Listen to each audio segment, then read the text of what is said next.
please like and share out the video and subscribe to the channel for more great content. If you don't, then I'm going to send this little guy to visit you.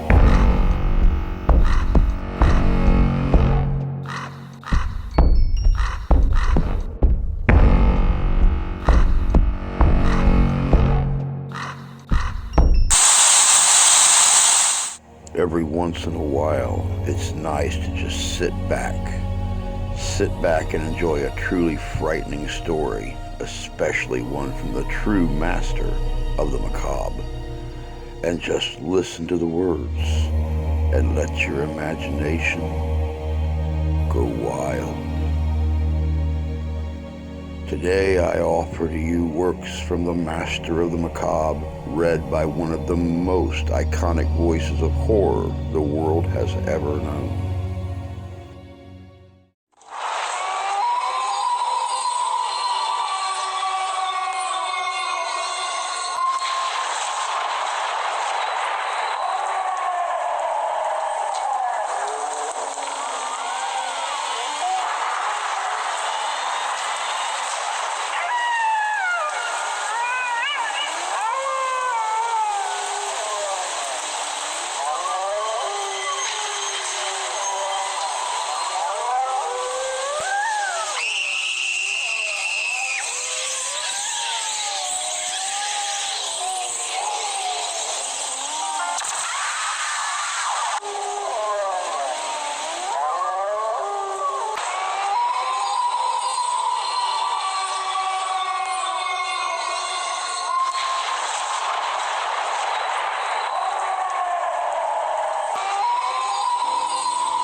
So what's it going to be today?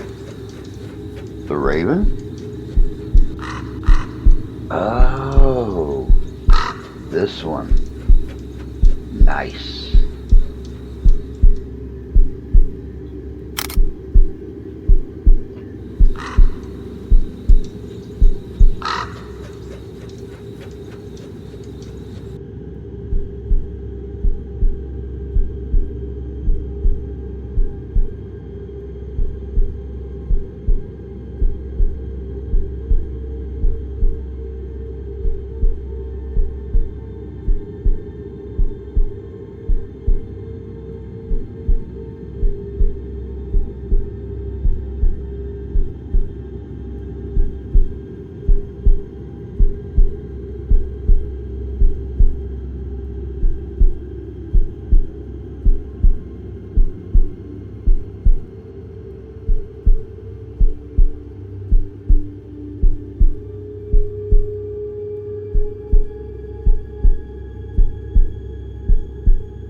Nervous, very dreadfully nervous I had been and am, but why will you say that I am mad?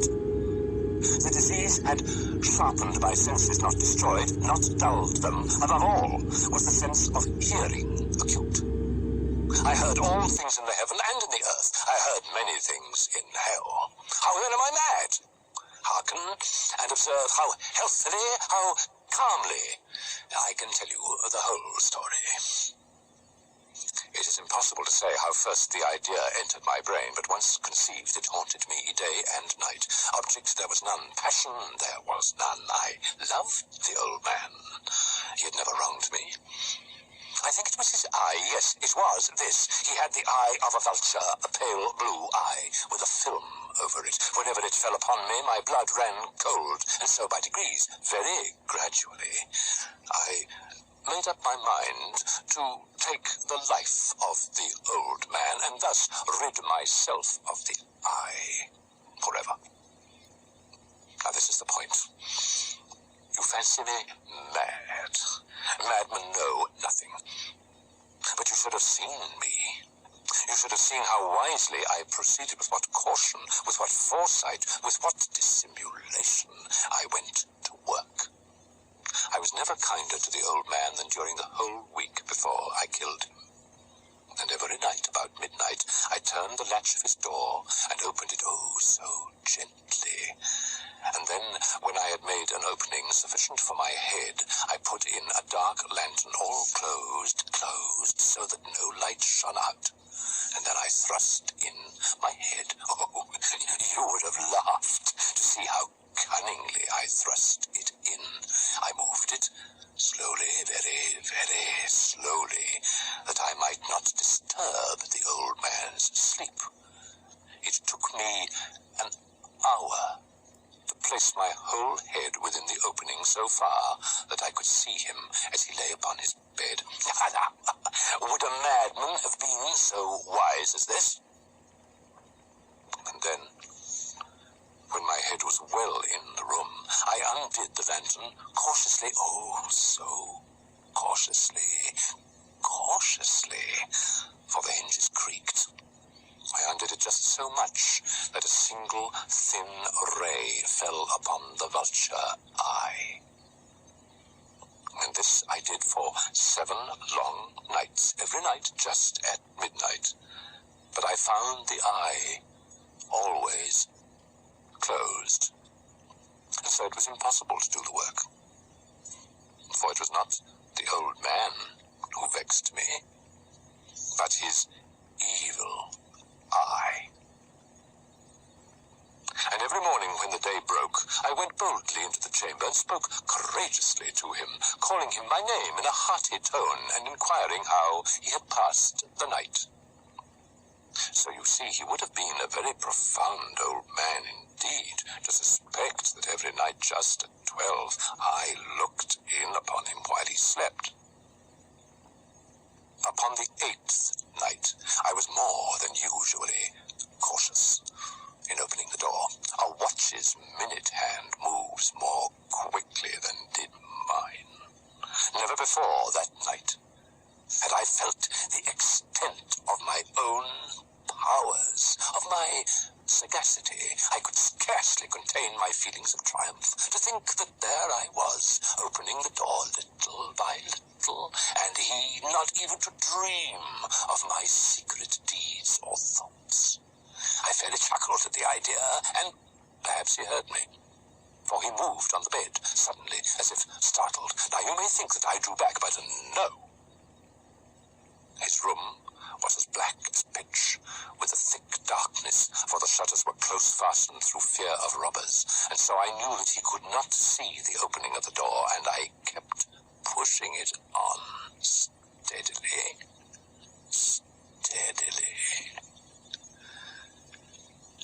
I had my head in and was about to open the lantern when my thumb slipped upon the tin fastening, and the old man sprang up in bed, crying out, "Who's there?" I kept quite still and said nothing for a whole hour.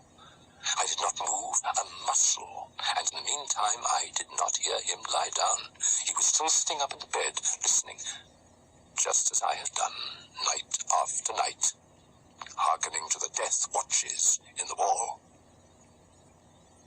Presently I heard a slight groan, and I knew it was the groan of mortal terror. It was not a groan of pain or of grief. Oh, no, it was the low, stifled sound that arises from the bottom of the soul when overcharged with awe. I knew the sound well. Many a night, just at midnight, when all the world slept, it has welled up from my own bosom, deepening with its dreadful echo the terrors that distracted me. I say I knew it well. I knew what the old man felt, and pitied him, although I chuckled at heart.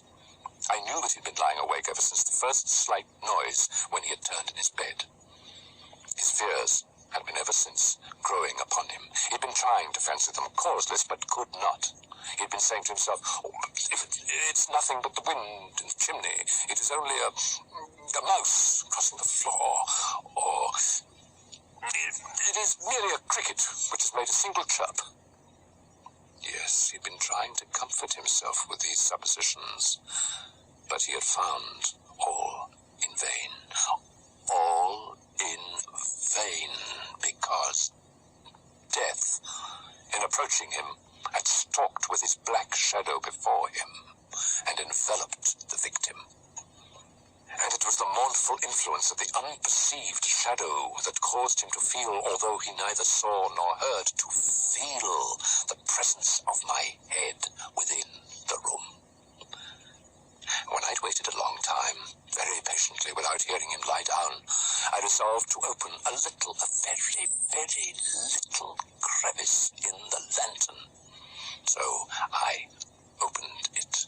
You cannot imagine how stealthily, until at length a single dim ray, like the thread of a spider, shot out from the crevice and fell full upon the vulture eye. It was open, wide open, and I grew furious as I gazed upon it. I saw it with perfect distinctness, all a dull blue, with a hideous veil over it that chilled the very marrow in my bones. But I could see nothing else of the old man's face or person, for I had directed the ray, as if by instinct, precisely upon the damned spot. And have I not told you that what you mistake for madness is but over-acuteness of the senses? Now I say there came to my ears a low, dull, quick sound, such as a watch makes when enveloped in cotton. I knew that sound well, too. It was the beating of the old man's heart. It increased my fury, as the beating of a drum stimulates the soldier into courage. But even yet, I refrained and kept still. I scarcely breathed. I held the lantern motionless. I tried how steadily I could maintain the ray upon the eye. Meantime, the hellish tattoo of the heart increased. It grew quicker and quicker and louder every instant. The old man's terror must have been extreme. It grew louder, I say, louder every moment. Do you mark me well? I have told you that I am nervous. So I am. And now, at the dead hour of the night, amid the dreadful silence of that old house, so strange a noise as this excited me to uncontrollable terror. Yet for some minutes longer I refrained and stood still. But the beating grew louder. I thought the heart must burst, and now a new anxiety seized me. The sound would be heard by a neighbor. The old man's hour had come. With a loud yell, I threw open the lantern and leaped into the room. He shrieked once only. In an instant, I dragged him to the floor and pulled the heavy bed over him. I then smiled gaily to find the deed so far done. But for many minutes, the heart beat on with a muffled sound. This, however, did not vex me. It would not be heard through the wall. At length, it ceased. The old man was dead. I removed the bed and examined the corpse. Yes, he was stone dead. I placed my hand upon the heart and held it there. Many minutes there was no pulsation. He was stone dead. His eye would trouble me no more. If still you think me mad, you will think so no longer when I describe the wise precautions I took for the concealment of the body. The night waned, and I worked hastily, but in silence. First of all, I dismembered the corpse. I cut off the head and the arms and the legs. I then took up 3 planks from the flooring of the chamber and deposited all between the scantlings. I then replaced the boards so cleverly, so cunningly, that no human eye, not even his, could have detected anything wrong. There was nothing to wash out, no stain of any kind, no blood spot whatever. I'd been too wary for that. A tub had caught all. When I made an end of these labors, it was 4 o'clock, still dark as midnight. As the bells sounded the hour, there came a knocking at the street door. I went down to open it with a light heart, for what had I now to fear? There entered 3 men, who introduced themselves with perfect suavity as officers of the police. A shriek had been heard by a neighbor during the night. Suspicion of foul play had been aroused. Information had been lodged at the police office, and they, the officers, had been deputed to search the premises. I smiled, for what had I to fear? I bade the gentleman welcome. The shriek, I said, was my own, in a dream. The old man I mentioned was absent in the country. I took my visitors all over the house. I bade them search well. I led them at length to his chamber. I showed them his treasures, secure, undisturbed. In the enthusiasm of my confidence, I brought chairs into the room and desired them here to rest from their fatigues, while I myself, in the wild audacity of my perfect triumph, placed my own seat upon the very spot beneath which reposed the corpse of the victim. The officers were satisfied. My manner had convinced them. I was singularly at ease. They sat, and while I answered cheerily, they chatted of familiar things. But ere long, I felt myself getting pale, and wished them gone. My head ached, and I fancied a ringing in my ears. But still they sat, and still chatted. The ringing became more distinct. It continued and became more distinct. I talked more freely to get rid of the feeling, but it continued and gained definiteness until at length I found that the noise was not within my ears. No doubt I now grew very pale, but I talked more fluently and with a heightened voice. Yet the sound increased, and what could I do? It was a low, dull, quick sound, much such a sound as a watch makes when enveloped in cotton. I gasped for breath, and yet the officers heard it not. I talked more quickly, more vehemently, but the noise steadily increased. I arose and argued about trifles in a high key with violent gesticulations, but the noise steadily increased. Why would they not be gone? I paced the floor to and fro with heavy strides, as if excited to fury by the observations of the men, but the noise steadily increased. Oh God, what could I do?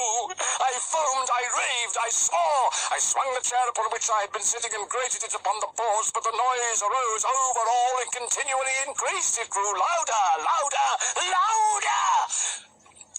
And still the men chatted pleasantly and smiled. Was it possible they heard not? Almighty God, no! No, they heard, they suspected, they knew! They were making a mockery of my horror. This I thought, and this I think. But anything was better than this agony. Anything was more tolerable than this derision. I could bear these hypocritical smiles no longer. I felt that I must scream or die. And now, again, hark, louder, louder, louder, louder!